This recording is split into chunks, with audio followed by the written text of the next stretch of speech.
Hi everyone, it's Maria from Jadot Le Papier. Welcome back to my channel. I am doing a flip through today of a journal that's very different from what I usually make.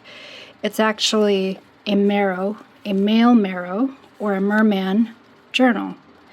It is a handbound book, and it's actually an old Italian book from 1869. I got this from Rachel at Roxy Creations.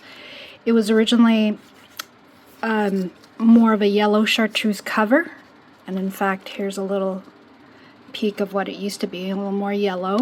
But I knew once I saw these scales that I couldn't cover it up. You might have seen on Instagram that I was thinking about actually covering it up and maybe putting a picture of a merman or a mermaid on it and then leaving the leather spine exposed, but I chose not to do that. I went ahead and inked it up until it turned green, and then I put 2 layers of the matte gel medium on top, and then this Dorland's wax paste or medium.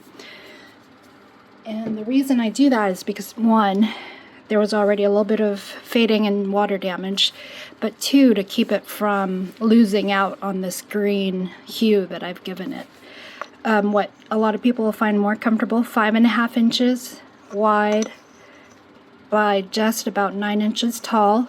The original spine is, if it's curved, about 2 inches around, and it's full of antique, mostly antique, you'll see some dates on here, and vintage papers, and a few eco-dyed crinkly papers like our tracing paper and or vellum.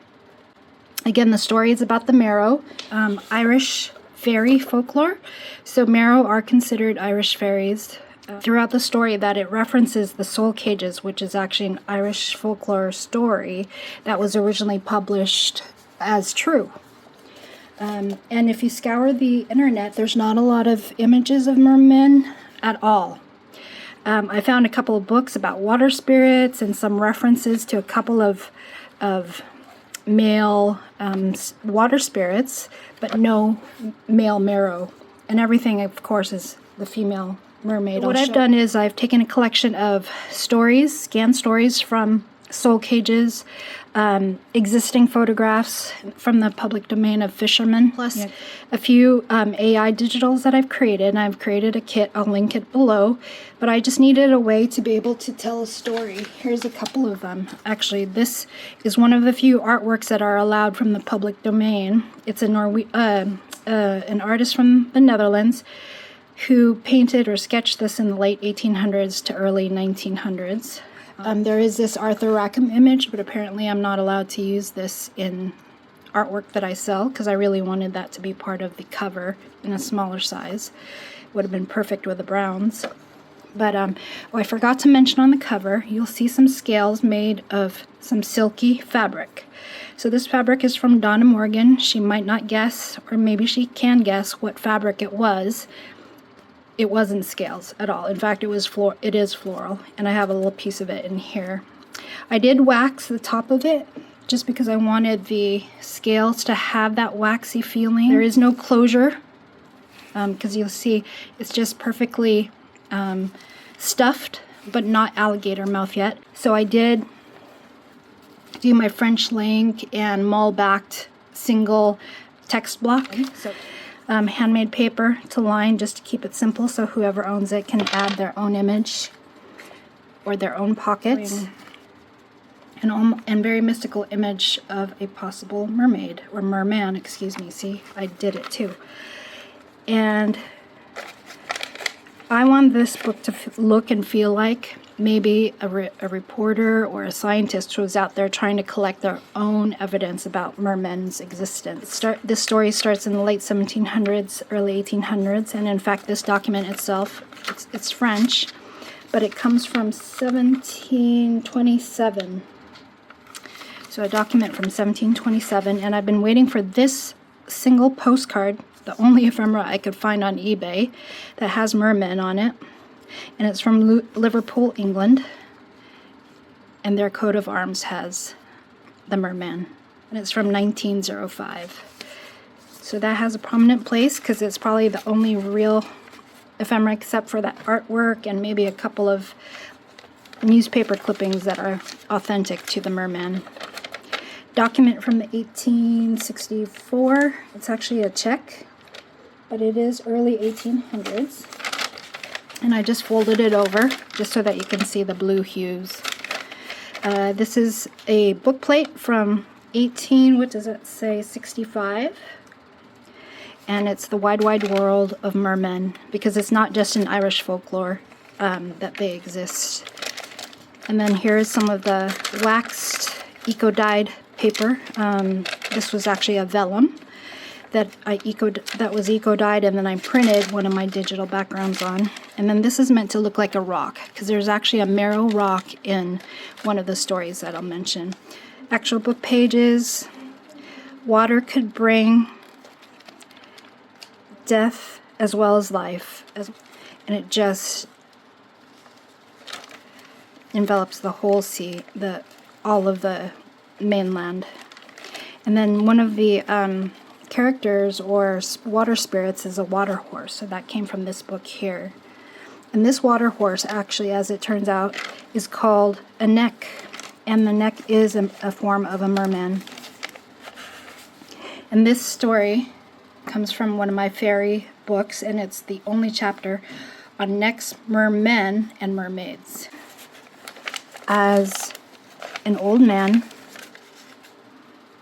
covered in scales, and then I went ahead and made the booklet with these antique French cotton rag papers that you can write on, or it can appear as a young man playing a harp with golden curly waves.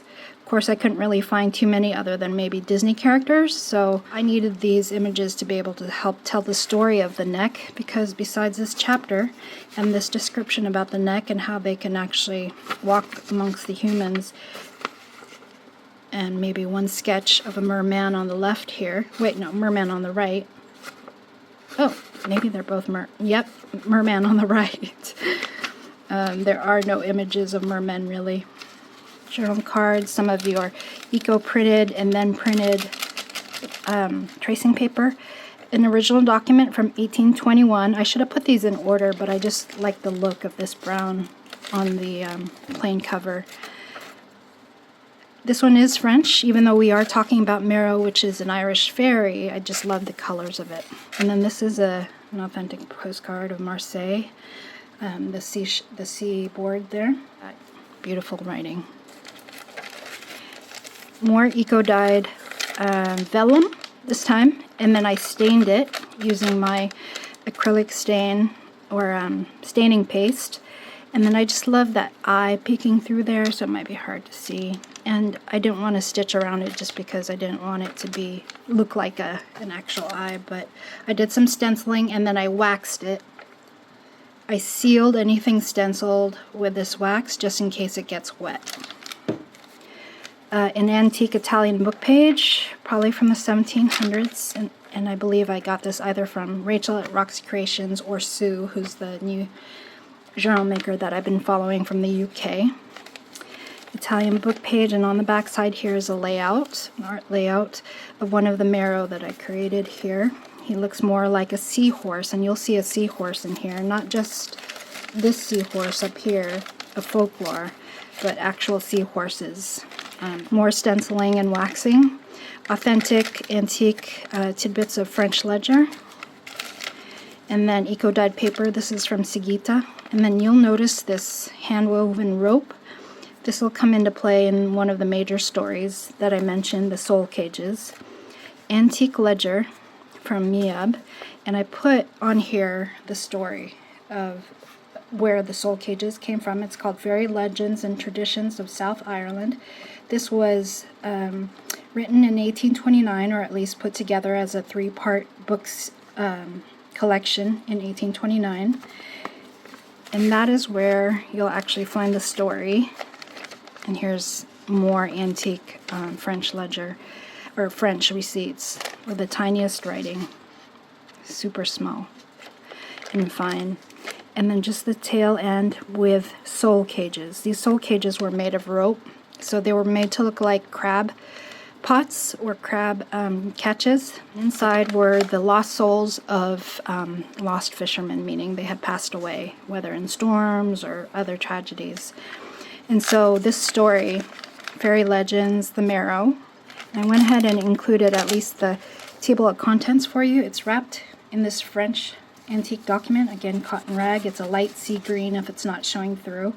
But the contents of this story, the fairy tales, there are 4 chapters on the marrow, and the one I focused in on are the soul cages. So I went ahead and printed 2 vintage, what is this, not carbon paper, but the nice heavy duty embossed paper, a few pages of the soul cages. Basically, it's a story of Jack, who's a fisherman who wanted to meet a marrow or find a marrow just like his father and grandfather did before him. And so there's a rock called Marrow Rock at the edge of his village. I'll put the village name on the screen. And you can beckon, or he was hoping to find one. And he did find a marrow that did present itself to him. And his name, like Kumara, is his character name. He actually lives under the sea in a house, and he has cages full of lost fishermen's souls. They drank together, and he was able to go under the sea and follow Kumara by wearing the red hat. See, this is the character that I made for Jack, wearing the red hat. The red hat has a Kohunlen Druif. So those who know their merfolk and fae folk languages better than I do can pronounce that better. He was given a hat so that he could follow Kumara into the sea and join him at his house under the water. This was the other half of that image of the soul cages. And I've tried to back most of the pictures or any of the images that I include with ledgers so that you can write on the back of them. This is also from the 1800s. I don't have the date exactly, but you'll be able to find it. And you could feel and see the cotton rag nature of it. And this is my character Kumara that I made. He's meant to look like green skin, green eyes, green hair, and he wears the red cap made of feathers.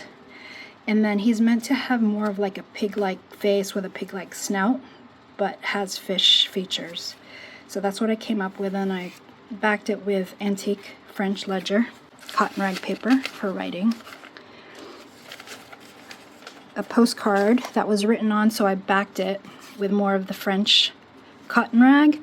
And so this represents a lot of the lost souls who might be lost at sea that mermen like Kumara would look for and keep in those cages.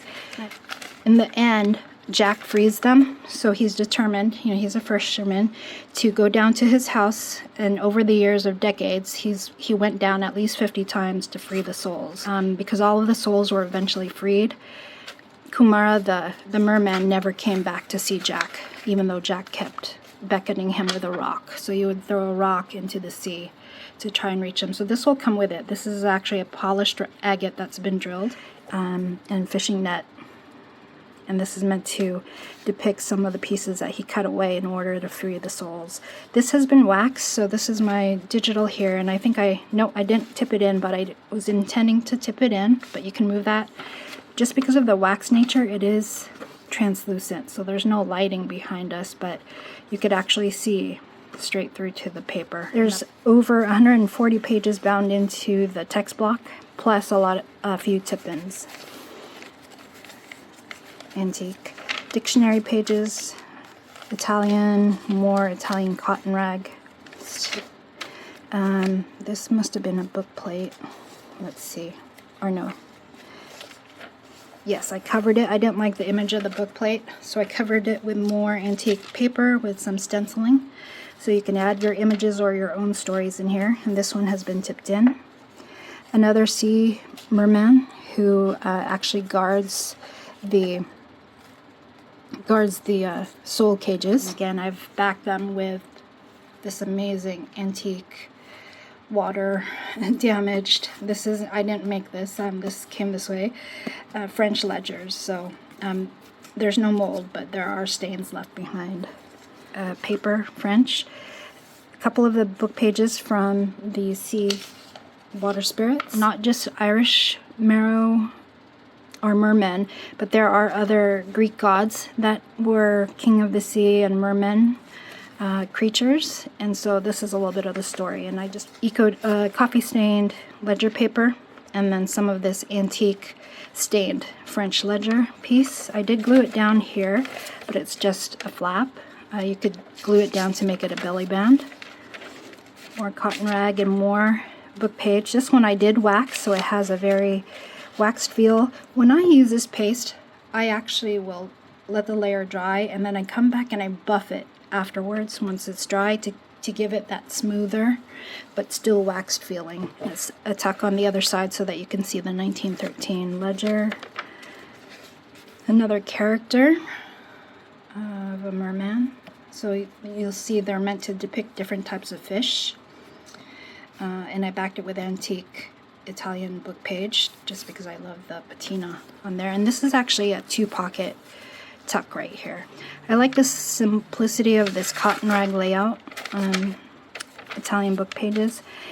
I didn't want to do too much die cuts, so I just trimmed up some of my waxed papers, the eco-dyed wax papers that I made, and just put a few seaweed here, and then a little bit more of that eco-dyed and then printed waxed paper. So after I print on the vellum, I wax it again with the melted wax and iron technique that Sharon has on her channel, and then a little piece of the draft paper, architect draft paper. This is one of my favorite images that I created. It looks like there might be a mer person or a person down by the swimming hole, which is this smaller image. And this one was the matte shell medium, and that's how come you see sort of a blue-green hue.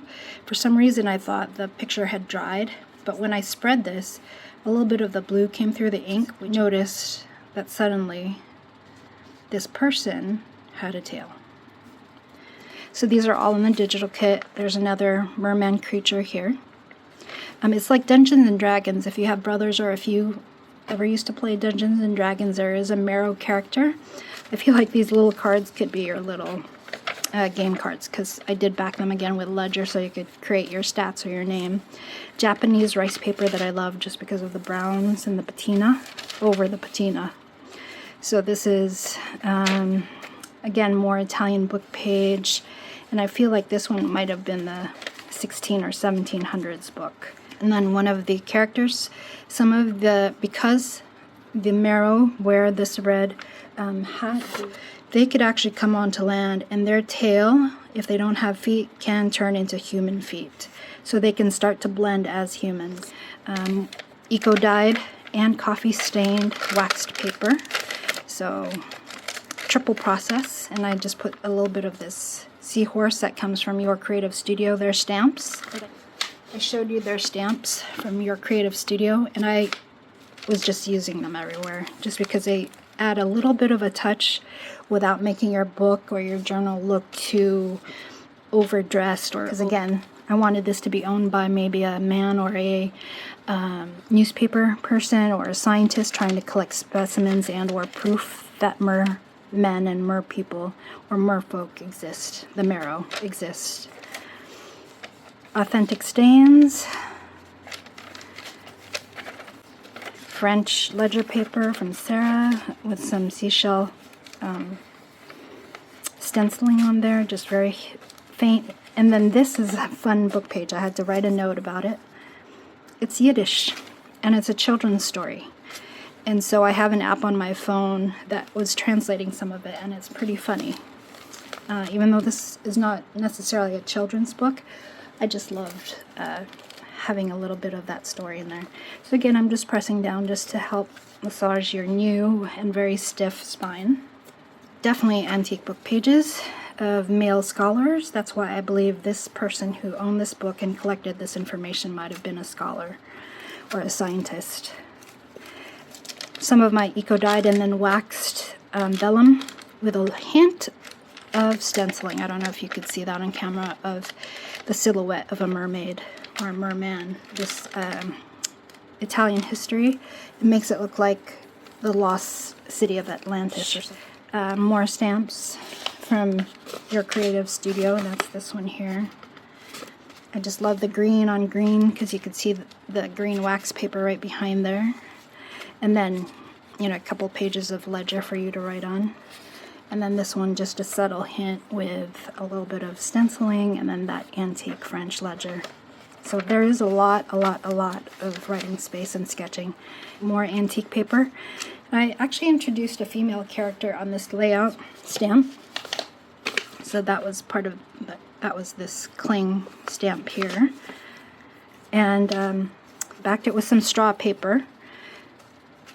And in the middle, you'll notice I do enforce all of these antique papers. One, to give space to the spine so that as you add ephemera, it doesn't get to alligator mouth, but also to protect the very delicate and already clearly water-stained book pages. And this red is meant to represent the red cap. And you'll notice there are mermen and mermaids wearing their red caps amongst us, and you'll never know. It's hard to see her, but she actually has a little bit of red yarn in her hand, and her hat is hidden beneath the deck, the boardwalk deck here, just because she doesn't want her husband to steal her red cap, because one day she just might want to go back to the waters. She's just a flip so that you can write on the back or move her picture about. So some of this vintage typing paper. More stamping on book pages just because I love that detail. It is so fun. Another little seahorse tucked behind my waxed paper. More antique ledger. I don't remember the date of this, but I just love that script writing. And it's enveloped with more of this cotton rag blue paper from France, Miab. And I just built that as a tuck, and it's meant to mirror this tuck over here.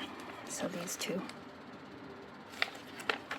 So you have a lot of room for your writing and your own images, but I just thought it would be fun to have additional fishermen who are probably interacting with the marrow. More book page that I tipped in because it was just too small, but it is a handmade paper. There is a tab on here. Again, some of the pages are pretty brittle, so I went ahead and backed it with an Old Man Jack because Jack kept waiting for his friend. This is actually a blueberry dyed paper from Sue in the UK. It's not as blue, but it has a green hue, so I just went ahead and did some stenciling in blues and greens. Some ledger bits here that you can write on and or use some of the script writing to lay throughout the book. In the middle of this eco-dyed and coffee-stained ledger, there are blues and greens up here. And then another old man, oh no, this is the marrow who actually is coming out of the sea, and his fins start to turn into legs, human legs. So you can see him taking his human form. The Danish or Dutch ledger that I turned into a pocket / tuck. I didn't glue it down, but you don't have to. Just by folding it, it'll stay as a pocket. Of a red-capped marrow who's starting to look human or turned part human already, trying to lure a fisherman, or is waiting for a fisherman who might lose his life in the middle of a storm here, and so he's just waiting. So it seems like a dark folk tale, and originally it was published as a true encounter or true encounters before the author Thomas Keightley admitted that he had written it for T. Crofton Croker's Fairy Legends book. There's that image again that I love. This is meant to be glued down someplace, but I didn't want to glue down all of your images. They are printed to photo paper, matte photo paper, and most of them have been waxed. And then an authentic envelope in the back that can be used as pockets. So I showed you up here that it's a top pocket. I sewed and reinforced the side. And then this side I went ahead and opened so it could be a side pocket for you. And this was meant to be in the front pocket as maybe a place card holder or this book belongs to. But whoever owns this could actually decide where they want to put the seahorse. It's actually a great card that I got at my local antique store. And then there's the back, and there's Old Man Jack, aged to perfection, and the same handmade paper. And then there are the scales on the back of this book. I assume this was marble paper once upon a time, but a couple hundred years just wore it down thin. So I didn't even add the leather corners because I just want it just the way it is, just the way it's been found. Hello, and if you have any questions, reach out to me. It will be available. And thank you for joining me, and happy hot summer days. I forgot to show you what else I'm working on, so I have 3 or 4 journals in the lineup. There are 2 more shells, one for me and then one for whoever may want it. They are bigger books. They were handmade books bound in the 1940s, and they have this perfect denim blue side pocket. They are a little bit larger. Just to give those a sneak peek, it's about 7 by 10. 7 inches across, 10 inches tall, original 2-inch spine or so. And this is my process. You know, I'll start collecting ephemera, ideas. This will be called Beachcomber. I start collecting the antique papers that I want to include, because you know I love including original papers and pages. I start collecting things like blue engineering plans, because again it's a C. Beachcomber's book. And then this, I'm not decided yet if I'll include it, but it's an actual violinist from the 1940s, I think she is, or where is she from? Yeah, 1948. She went to Juilliard School and then traveled the world as a violinist, and she had her own seashell collection in her New York City apartment. So this is an authentic newspaper photograph that went to print, obviously, in the newspaper. So this is from eBay. I'm not sure if it'll be included, and I haven't decided if I want a fabric cover yet. The other popular seashell book that I just made had that seashell magnetized to the cover, but this book board is not thick enough to carve into like the other book was. I mentioned that there's so much mermaid ephemera everywhere, and these are some authentic. This is antique French. This is vintage, I think, French fabric, also stained and holed. But this is an antique book from the 1800s. It used to have a spine, no more. But I went ahead and treated the cover because I love the red mermaid book, and you'll see a lot of the mermaid images, and they are big images. In fact, let me show you. Giant magazine ephemera. Giant. That's at least 2.5 of my hand tall, and every single one of these antique pages, mermaids. No mermen in this ephemera whatsoever. I think this is a giant centerfold image of a mermaid. Giant. So this is, I don't know, 2 feet, 2.5 feet across. So I need to figure out how they're going to make it into such a small book. I think I might have to fold it, but a lot of these pages are brittle. So we'll see how it all turns out, especially because I'm running out of daylight and time. Thanks for staying, and thanks for watching that sneak peek. See you later.